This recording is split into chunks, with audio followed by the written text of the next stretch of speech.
इसलिए हमने भारत जोड़ो यात्रा की। 4000 किलोमीटर हम आपके साथ, हिंदुस्तान की जनता के साथ मिलकर चले। और यात्रा में से हम दोनों की विचारधारा का एक नारा निकला। किसी ने लिखा नहीं, अपने आप भीड़ में से एक नारा निकला। एक आदमी आता है, मेरी ओर दौड़ते हुए आता है, मुझे कहता है, राहुल जी, ये आप 4000 किलोमीटर चल रहे हो, मैं जानता हूं आप क्या कर रहे हो। मैंने कहा, बताओ क्या करना हो। कहता है, आप नफरत के बाजार में मोहब्बत की दुकान खोल रहे हो। और यही हमारी विचारधारा है। आप तेजस्वी जी का चेहरा देखो, ठीक से देखो, ये आपको हर टाइम मुस्कुराते हुए दिखेंगे। ये देखो, मुस्कुरा रहे हैं। लालू जी आपको मुस्कुराते हुए दिखेंगे। कांग्रेस पार्टी, हमारे नेता बैठे थे, वो सब मुस्कुरा रहे हैं। और बीजेपी के नेताओं को चेहरा देखो, नरेंद्र मोदी को देखो, अमित शाह को देखो, राजनाथ सिंह को देखो, तो चेहरा ऐसे होता है। पता नहीं क्या हो गया इन लोगों को, ये खुशी नहीं होते, नफरत फैलाते हैं और 24 घंटा किसी न किसी के बारे में उल्टी सीधी बात करेंगे।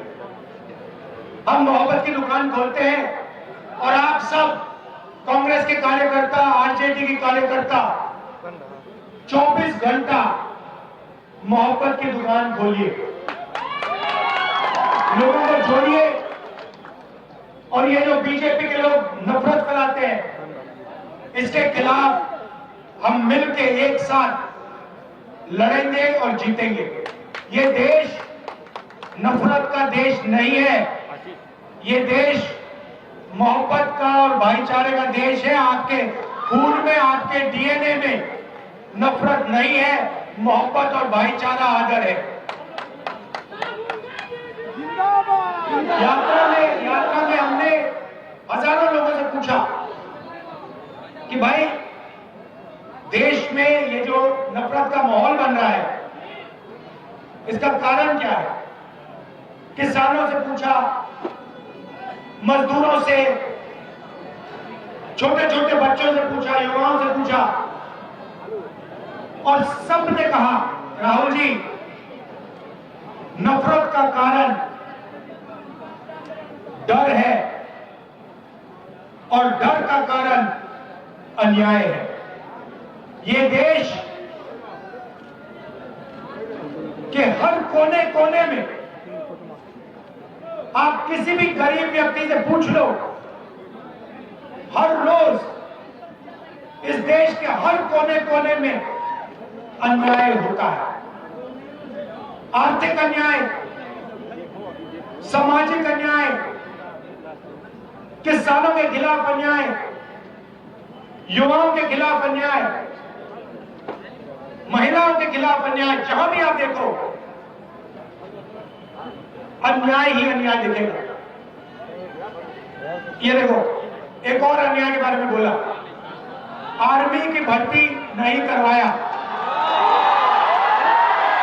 राहुल गांधी जिंदाबाद। भाई, एक और बात, अब एक नई चीज निकली है।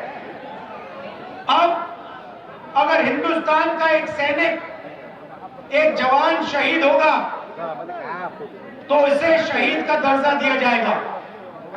मगर अगर एक अग्निवीर, जिसके दिल में वही भावना है जो जवान दूसरे जवान के दिल में है, अगर वो शहीद होगा, तो आर्मी और हिंदुस्तान की सरकार उसे शहीद का दर्जा नहीं देगी। दो तरीके के शहीद बना दिया इन लोगों ने, एक अग्निवीर वाला जिसको कोई इज्जत नहीं मिलेगी, और दूसरा जो आर्मी वाला, रेगुलर आर्मी वाला। अग्निवीर को ना कैंटीन मिलेगी, ना पेंशन मिलेगा, और ना शहीद का दर्जा मिलेगा। जवानों के साथ धोखा। और भैया ये बताओ, ये धोखा क्यों हो रहा है? क्योंकि भाजपा सरकार है। नहीं भाई, क्योंकि ये हिंदुस्तान की डिफेंस का बजट जो है, ये जवानों की ट्रेनिंग में नहीं डालना चाहते, ये जवानों की रक्षा में नहीं डालना चाहते, ये अदानी के लिए हथियार खरीदने के लिए हिंदुस्तान के बजट का पूरा पैसा उसको देना चाहते, इसलिए हुआ ये। हाँ? अच्छा ठीक है, चलो अग्निवीर की बात छोड़ो, रेलवे की बात करो। रेलवे में अगर बिहार का युवा रोजगार चाहता है, आज उसको मिल सकता है?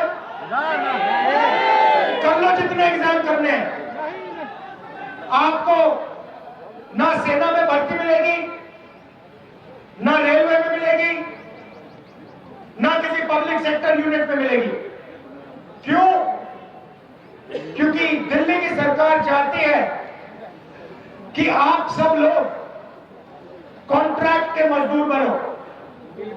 अग्निवीर जो है उसको अग्निवीर नाम दिया है, मगर वो कॉन्ट्रैक्ट लेबर का आदमी है।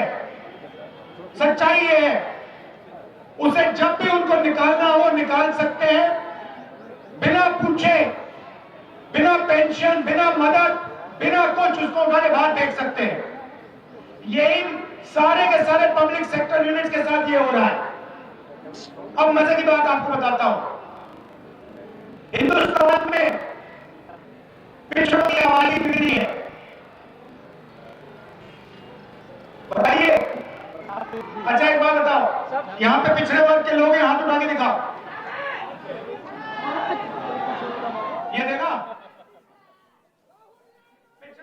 ना, आपकी हिंदुस्तान में आबादी कितनी है? 50%। हिंदुस्तान में पिछड़ा वर्ग 50% है। दलित वर्ग कितना है? 15%। आदिवासी वर्ग कितना है? 8%। 50